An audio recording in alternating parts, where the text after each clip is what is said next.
Alright, so welcome back to the shop.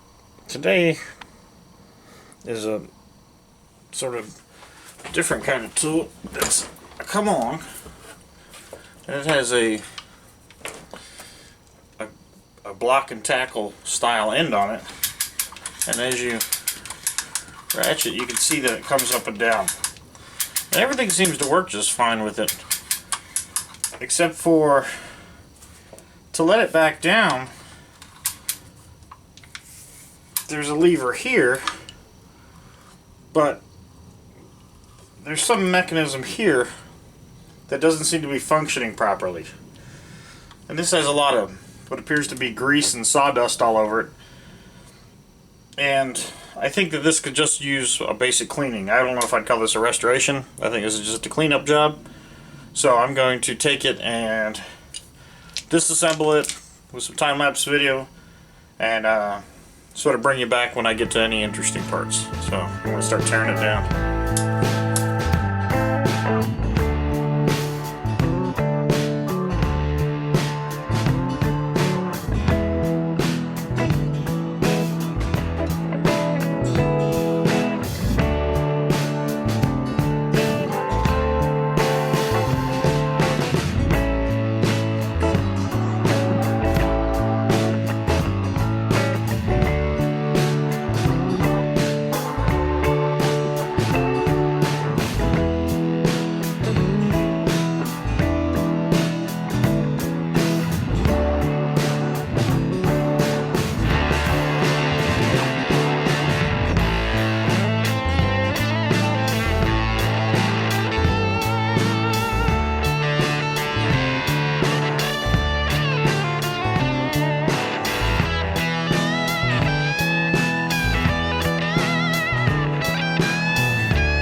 Alright, so I've got the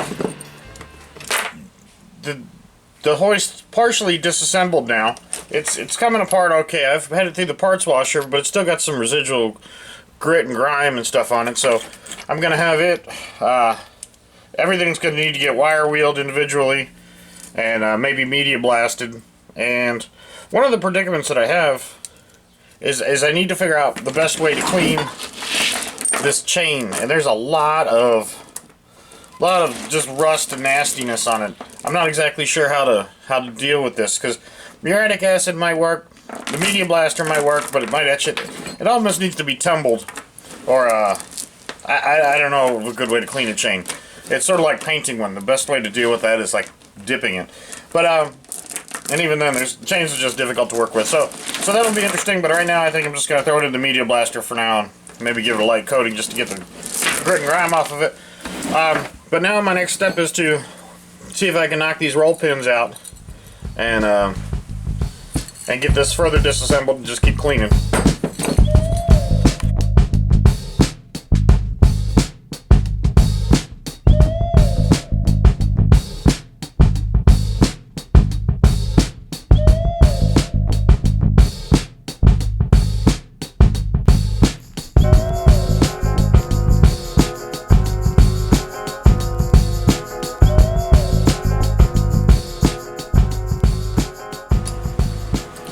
Alright, so the roll pin on this particular side was a complete bear. I think I just spent 2 hours going back and forth and back and forth. And I have a set of what they call roll pin punches.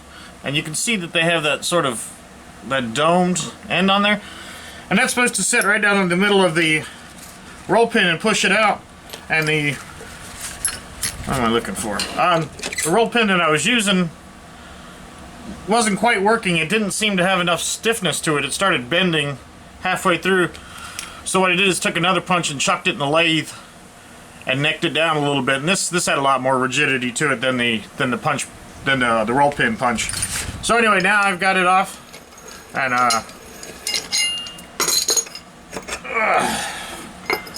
so now it's completely disassembled, and a little bit more cleaning, and then we'll start reassembly. Alright, so I've got the hoist all disassembled. What I've done so far is just sort of gone back and forth between the media blaster, the parts cleaner, and just some manual scraping with a small screwdriver to get some of the old grease and stuff out of these nooks and crannies. The most painful part of this whole thing, believe it or not, has been the smallest part. That's the roll pin, getting those in and out of these lock nuts. These are captured, or have these roll pins in here, and it just took a lot of perseverance going back and forth and back and forth. You know, just maybe a 64th or a 32nd each time, flipping it back and forth. And finally, I got it freed up. The chain, I don't know of a good way to clean chains. I think muriatic acid is probably the best bet. I have a gallon of muriatic acid, and I didn't feel like fooling with it right now. So what I did is I just sort of quickly dusted this off with the media blaster, and then I will insert some video of this in the parts tumbler.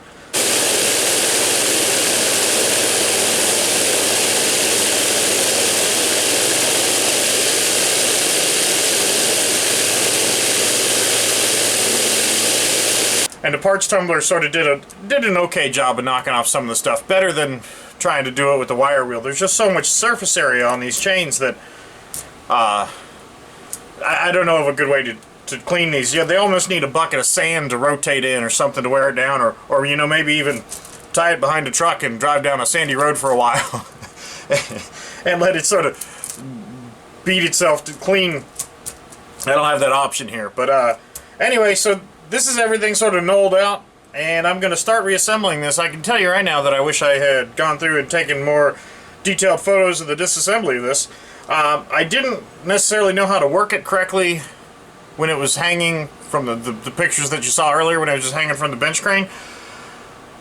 And something didn't seem right about it going up and down. So I'm not sure that it functioned completely perfectly before, but I'm just going to have to think my way through this one. So I'm just going to sort of put my head down and just try to think my way through this and get it reassembled. And there'll probably be a little bit of a final clean up and polishing as I go through. But this is going to be sort of time-lapse from here out, and while I concentrate on getting this back together. The one piece that is missing is out on the painting table drying right now. It's the clevis, or the capturing mechanism for the very tail end of that. You'll see that show up later on in the picture, and the handle. The handle's also outside drying right now. So anyway, let me get to reassembling this.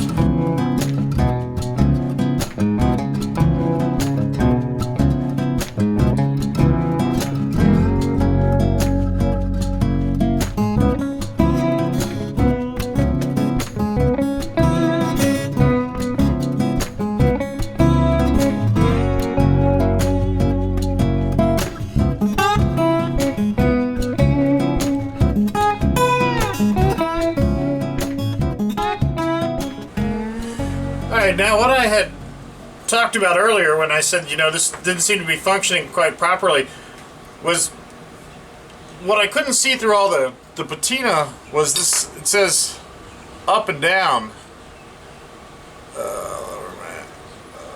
Up and down on here.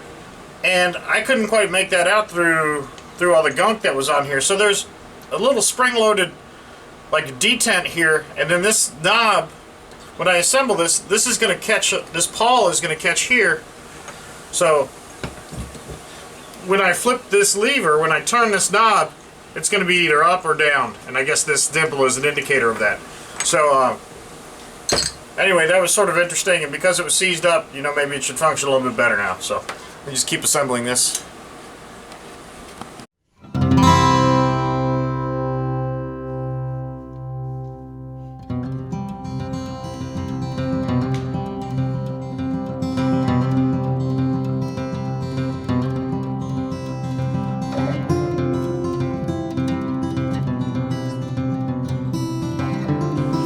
Alright, now this functions much nicer now. So when I turn this little knob, you know, it's just super easy to turn, and that's going to engage and disengage that pawl. So that's much nicer. You know, these things aren't necessarily restorations, but you know, sometimes just cleaning a tool up makes all the difference. Just having clean stuff, and you know, that sounds sort of awkward coming from a guy like me with a messy shop. But anyway, beyond all that, the cleaner tools definitely do work better. So.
bring you back a little bit so you can get a better perspective of this. The hoist came together pretty good. It's a fun project. It's got a lot of little pieces in it. It wasn't nearly as complex to reassemble as I thought. You saw in the time lapse that there were maybe some breaks in between what I was doing. Some of it was the order of operations was important with this. There was a couple times when I got ahead of myself and had to disassemble it and reassemble it because I hadn't had everything in the right order. So, but anyway, not too dissimilar than your typical come-along, and probably a little bit more robust. The typical come-alongs these days are just made out of stamped steel, and they're reliable. I've broken them before, but I think this is just a quality tool. It doesn't have a maker's mark or anything on it, but it seems to be real well built. And the amount of thought that goes into designing these chain pulleys and stuff is just astounding. I love to see these chain pulleys. I'd wanted one for quite some time. So anyway, I was happy to find this project. On all the journals and everything in here, I use the pardon me, the black synthetic wheel bearing grease. That's pretty good stuff. So that should keep this operating quite nicely for quite a while. But there's also oil holes in here. I think from time to time it might be prudent to come through and get like a ceiling fan oiler or something and drop some oil in it. The chain came out okay. It was run through the vibratory roller. You saw a video of that probably. And the rest of it, you know, I just threw some black paint on it. Didn't do too much. Some embellishments with the paint marker that I went to Michael's and got. Their prices on paint markers at Michael's aren't that much better. I think Amazon's probably got better prices, to be honest with you.